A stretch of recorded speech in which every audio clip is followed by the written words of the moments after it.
The second topic in interfacial properties of suspensions is our surface potential. So friends, to understand surface potential, we first need to understand one thing here. This is our particle, right? Which is suspended in our suspension. Right? Now what happens? Generally, the particles in a suspension, right?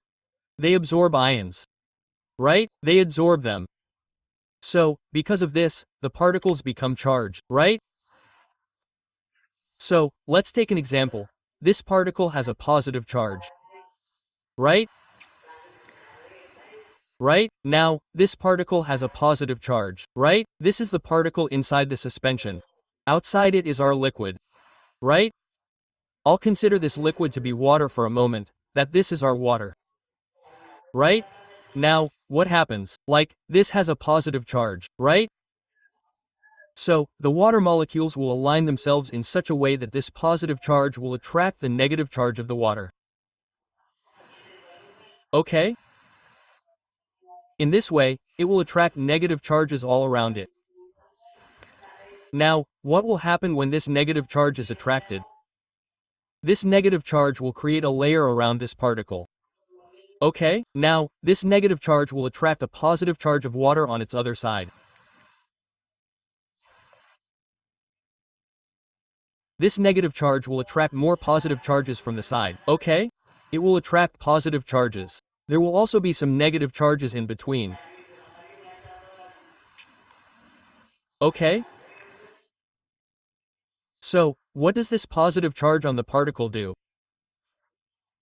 It attracts the negative charge and forms a tight layer. Okay?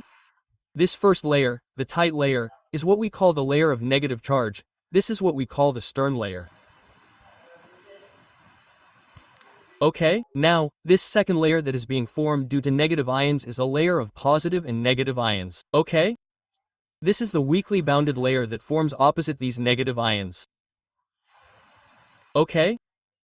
This second layer is what we call the diffuse layer. Okay?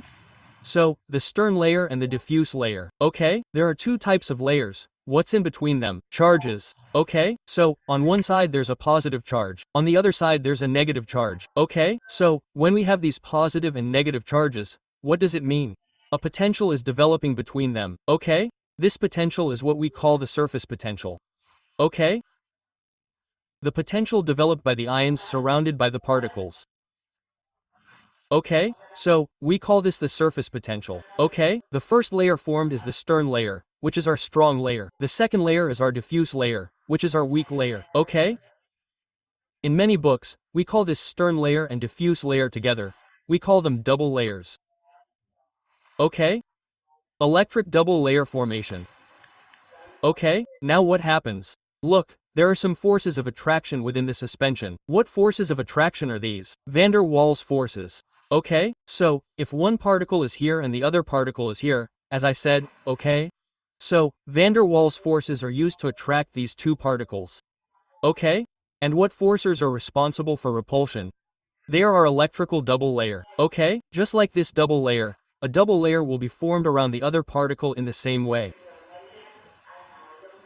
Okay? Now, what will this double layer do? It will work to repel the counter ions of the other double layer. That means, they will work to push each other away. Okay? So, which one will do the repulsion? The electrical double layer. So what does this mean?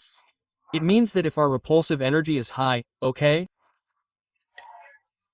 This will prevent collisions, which will cause the particles to remain deflected.